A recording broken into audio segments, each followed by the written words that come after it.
Salut à tous et bienvenue sur la chaîne Sailing Horizon. Vous avez envie de tout plaquer et de partir au bout du monde. Le voilier semble être la meilleure option pour le faire, mais vous n'y connaissez rien et vous ne savez pas par où commencer pour vous préparer à une telle aventure. Je vous rassure, c'était exactement notre cas. Je vous présente CC. Et moi, c'est JS. On a fait un choix qui va changer nos vies. C'était notre rêve, on en fera une réalité. On va se donner les moyens et apprendre toutes les compétences nécessaires. Boulot, maison, on va tout lâcher. Et c'est sur un catamaran qu'on partira autour du monde. On explorera tous les endroits dont on rêve. C'est cette histoire qu'on va vous raconter. Le départ est prévu en mai 2026. D'ici là, suivez tous nos préparatifs. Alors je vais vous expliquer quelles sont les options que nous avons retenues pour nous former à la voile, mais aussi quelles autres compétences nous avons choisi d'acquérir. Comme vous le verrez, c'est un gros programme qui nous attend et qui s'additionnera à la vie normale, c'est-à-dire la gestion du quotidien et du boulot, avec en plus l'organisation de toute notre vie professionnelle pour après notre départ. À la fin de cette vidéo, je vous parlerai aussi de notre rétro-planning, un tableau Excel que j'ai fait et qui permet de gérer le timing de toute cette prépa. C'est parti!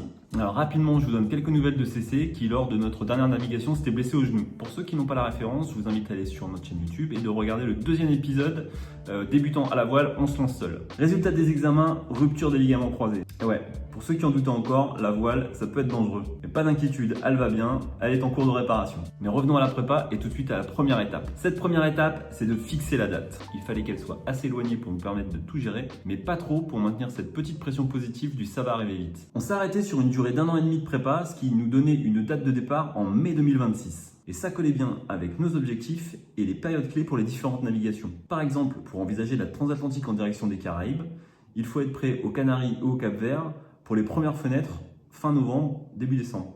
Deuxième étape, qu'est-ce qu'il va falloir apprendre? Nous avons couché sur papier tous les points sur lesquels nous pensons qu'il fallait être formé pour gérer en autonomie tous les sujets qui sont importants sur un voilier en grand voyage. Alors évidemment, avant tout, il fallait se former à la voile. Avant de se décider pour cette aventure et de débuter notre formation, notre expérience à la voile se limitait à quelques stages pendant notre jeunesse, en optimiste ou en 420. Vous me direz, c'est déjà ça. En revanche, nous avions une plutôt bonne expérience du bateau à moteur, donc l'expérience de la mer et des petites navigations côtières à la journée. C'est pas ce qui pouvait nous emmener au bout du monde, mais ça s'est avéré assez précieux pour toutes les manœuvres au port et au moteur. Donc le premier conseil que je vous donnerai, c'est de passer le permis côtier.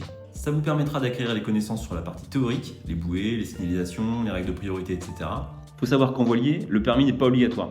Mais est-ce que vous pourriez vous imaginer vous lancer dans une ville alors que vous savez, diriger un véhicule, une voiture, mais sans connaître aucune des règles de circulation et du code de la route? C'est pas trop conseillé.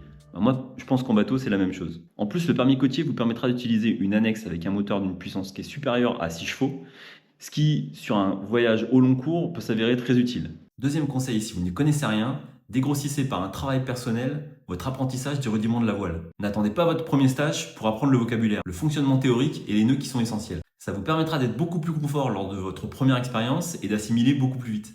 En plus, ça peut vous exempter du tout premier niveau de stage.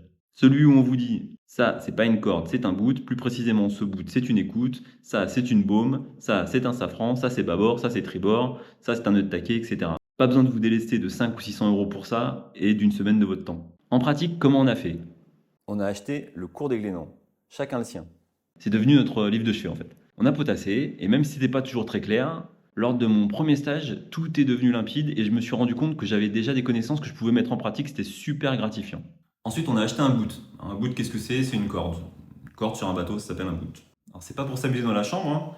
On a regardé des tutos sur YouTube et on s'est entraîné à faire des nœuds. Ça, c'est un nœud de 8. Les nœuds principaux, c'est-à-dire le nœud de 8, le nœud de taquet, le cabestan et le nœud de chaise. Et puis on a aussi arrêté les séries Netflix pour basculer sur YouTube et suivre les chaînes de voile dont certaines passent un apprentissage qui est plutôt intéressant.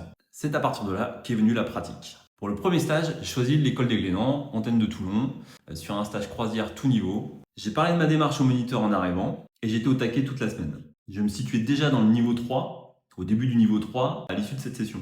Après, notre but, c'était pas la course aux médailles, mais d'acquérir toutes les compétences. Pour notre deuxième formation, donc changeant de méthode, on a opté pour la location d'un voilier et de partir avec un moniteur. Vous pouvez retrouver cette semaine dans le premier épisode de la chaîne qui s'intitule 30 nœuds de vent en formation. C'était une semaine intensive pendant laquelle on a enchaîné toutes les manœuvres possibles et aussi pendant laquelle on s'est confronté à de grosses conditions pour nous tester. On en est sorti complètement accro. Je crois qu'à partir de là, l'envie qu'on avait initialement et qui nous aurait de toute façon emmené jusqu'à la réalisation de ce projet s'est transformée en une absolue nécessité. C'était devenu une évidence qu'on avait fait le bon choix. Pour la troisième étape, c'est qu'à l'issue de cette deuxième semaine de formation, on a été jugé apte à pouvoir naviguer seul. Et on se sentait capable de le faire. Donc le troisième mois, on a loué un voilier. Là, il faut aller voir l'épisode numéro 2, débutant à la voile, on se lance seul pour ceux qui l'ont pas fait. Et on est parti autour des îles d'Hyères. Alors tout seul, c'est encore un gros step qu'on a franchi dans nos connaissances. Déjà, on a assis tous nos acquis, pour tout ce qui est manœuvre au port et la gestion des voiles et du bateau quand les conditions sont bonnes. Et on a appris de nos erreurs quand les conditions sont compliquées. Et pris encore du niveau après avoir analysé et débriefé ce qu'on avait fait. C'est là que nous en sommes niveau voile. Et le futur?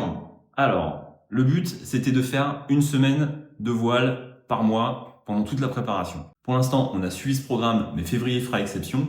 On a prévu d'autres choses pendant ce mois et je vous en parlerai un peu plus tard. Mars-avril, on louera de nouveau. Alors en mars, sûrement pour naviguer une nouvelle fois seul. Et en avril, on essaiera d'avoir avec nous quelqu'un qui a déjà des compétences pour nous accompagner. En mai, on a calé une semaine de formation sur catamaran en Corse. On retournera à Ajaccio et c'est avec Isoula Formation et Marie-Hélène, qu'on connaît bien, sur un Lagoon 40 sur lequel on a déjà navigué avec un skipper mais en mode vacances l'année dernière en septembre, que nous apprendrons à devenir autonomes en catamaran. En juin, on va essayer de concrétiser un accompagnement en tant qu'équipier sur un retour de transat sur la portion entre les Açores et Hyères. Alors ça, c'est breaking news, c'est tout frais. Et si c'est pas ça, ça sera autre chose. En juillet, on a booké toujours avec Isoula à Ajaccio la location d'un Lagoon 42, celui que vous voyez actuellement en image. Et on va partir pour une semaine en Corse pendant laquelle on gérera seul ce catamaran. Ensuite, on essaiera de maintenir ce rythme d'une expérience mensuelle de navigation jusqu'à octobre-novembre. Actuellement, je suis en train de me renseigner pour m'inscrire sur une formation Yachtmaster Offshore Voilier, qui est un diplôme anglo-saxon pour devenir skipper pro. Au programme, notamment 2500 milles nautiques de navigation dans toutes les conditions, et qui devrait s'étaler sur différents blocs en quelques mois. Alors pourquoi cette formation? Mon but, c'est d'obtenir et de valider, avant notre départ, une vraie formation professionnelle. C'est un peu aussi pour se rassurer. Enfin, ça me permettra d'avoir une corde de plus à mon arc, qui pourra être une solution pour remplir la caisse de bord à l'occasion pendant le voyage. Voilà pour ce qui est de notre formation à la voile. Ensuite, nous avons couché sur papier tous les autres points sur lesquels il fallait que nous soyons formés pour être opérationnels sur l'ensemble des sujets quand nous sommes isolés et pour pouvoir gérer nous-mêmes et réduire les coûts. En vrac, on a prévu les incontournables stages en mécanique dieselisme marin, électricité électronique, tout ce qui est traitement des surfaces polyester, matériaux composites et gel coat. À ce sujet, je suis super preneur de vos bons conseils pour effectuer ces stages dans la région PACA. J'ai relevé plusieurs options déjà. Mais si vous connaissez bien un organisme ou une asso qui dispense de bonnes formations sur ces sujets, alors merci beaucoup de nous les partager. Aussi, si vous êtes très compétent sur ces domaines et que vous voulez partager, contactez-moi et si on peut faire quelque chose ensemble, moi ça me ferait plaisir. Ensuite, il y aura un stage un peu plus poussé en météo, peut-être une formation en ligne pour CC, par souci de facilité. Alors idem, si vous avez quelque chose à recommander, nous on est preneurs de vos bons conseils. Autre formation qui nous serait nécessaire, la couture. On a déjà fait l'acquisition d'une machine capable de coudre des tissus en matière un peu épaisse, mais on cherche un plan pour se former au rudiment de la couture. Alors je précise qu'on ne cherche pas du tout à faire de la couture sur voile, c'est plus pour nous permettre de faire un peu de confection et de réparation sur tout ce qui est bimini, housse, protection, les e-bags, etc. Alors là aussi, si vous avez des idées à nous soumettre pour une formation de ce genre qui se situerait dans la région toulonnaise, on est preneur. Assez rapidement, je pense dans le mois qui vient, je compte passer le permis hauturier et le CRR. Alors, comme le permis côtier, le permis hauturier n'est pas obligatoire en voilier. Mais à mon sens, il permet de valider des connaissances importantes en cartographie et en routage. On a déjà appris les rudiments et je voudrais valider ça avec le permis. Le CRR, c'est le certificat restreint de radiotéléphoniste. Ça forme notamment à l'utilisation de la radio VHF et c'est obligatoire dans certains pays étrangers. Je ferai une formation PS mer, soit premier secours en mer. C'est un prérequis pour aller à la formation Yachtmaster Offshore Voilier. Et sinon, on peut aussi passer le PSC1, mais mon choix se portera sur le PS mer. Troisième étape, le point santé. La préparation, c'est ensuite beaucoup d'autres choses en dehors des formations relatives au bateau. Et il y a tout un chapitre sur la santé. Aucune formation médique n'est au programme. En fait, CC est infirmière, et c'est la reine de la suture. Donc on achètera juste quelques pieds de cochon pour qu'elle m'initie, et si c'est moi qui dois être amené à le faire. Nous avons prévu une bonne révision des 50 000 avec bilan sanguin, bilan cardio, quelques soins dentaires et tout ce qu'on peut anticiper par rapport à des examens recommandés à notre âge et d'ici les quelques années à venir. Avec notamment pour moi le petit examen sympathique recommandé pour les hommes à 50 ans. Alors on va inspirer profondément et on va écarter les jambes. Quatrième étape, le point administratif. Vous avez le formulaire bleu?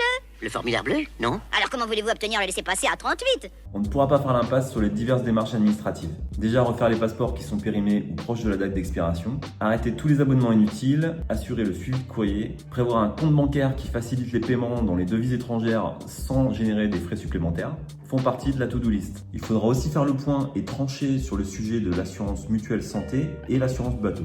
Pour l'assurance santé, on sera couvert comme tout le monde tant qu'on sera en Europe et les 6 premiers mois ensuite pour les soins urgents et nécessaires, dans le cadre du voyage de courte durée, qui est une durée de 6 mois estimée par l'assurance santé. Donc pas besoin de se ruer vers les assurances grand voyage dès le début. Pour la suite, la question n'est pas tranchée et on verra en temps voulu. Pour l'assurance du bateau, impossible de trancher avant d'avoir le CATA. Mais on devra bien débroussailler pour être prêt à souscrire au moment où on en aura besoin. Des premières recherches qu'on a effectuées, on comprend que ça peut coûter horriblement cher d'être très assuré pour un bateau. Et surtout que les assurances, par le biais de leur franchise et de leurs clauses contractuelles, font en sorte de ne quasiment jamais être en situation de remboursement. Idéalement, on voudrait une assurance au tiers pour prendre en compte les dommages qu'on pourrait causer à autrui, additionné uniquement au plus gros risque qui correspond à la perte totale du bateau. Pour le reste, on veut gérer les risques nous-mêmes, mais on ne sait pas si des types de contrats correspondants existent. Cinquième étape, l'achat du bateau. Notre plan, c'est que 7 mois avant la date du départ, on se mette activement en quête de ce qui sera notre future maison. Le budget est déjà bouclé, mais on serait bien embêté de l'avoir maintenant, puisqu'il faudrait lui trouver une place quelque part, et on rajouterait la nécessité de s'en occuper à un planning déjà bien chargé.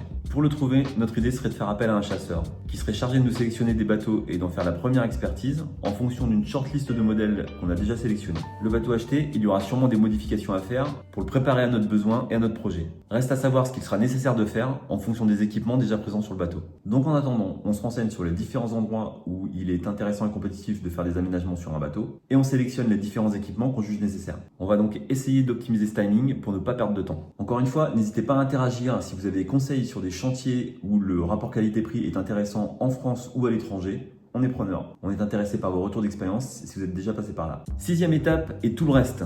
Au milieu de tout ça, nous aurons 1000 choses à vendre en commençant par la maison qui est le sujet d'actualité. Il faudra organiser nos absences et la continuité de nos boulots respectifs parce qu'on est entrepreneur indépendant. CC organisera son remplacement et moi je mets en place une gestion à distance. Pour terminer, il faudra se charger des démarches pour les cours à distance et on devra inscrire les enfants au CNED en début 2026. Bref, c'est une année où on ne va pas s'ennuyer. Pour nous aider, on a établi un petit rétro-planning qui nous permet plus clairement de voir comment on peut caser tout ce qu'on a prévu. De cette manière, c'est plus facile de planifier et de rien oublier. Et pour le quotidien, on a le fameux tableau blanc qui s'est invité dans la déco de la maison et on l'actualise au fur et à mesure avec les tâches prévues pour le mois en cours et celles prévues pour le mois à venir. C'est tout pour la présentation de cette préparation. Avec CC, on tient à vous remercier. À la suite de la diffusion de notre second épisode, on a pu assister au premier petit décollage de la chaîne et c'était super gratifiant pour nous d'avoir autant de retours et de commentaires. Donc merci, continuez à nous partager votre ressenti sur le fond comme sur la forme et à laisser des commentaires. Nous sommes très preneurs de vos avis pour nous améliorer. Salut à tous et à bientôt sous de nouveaux horizons.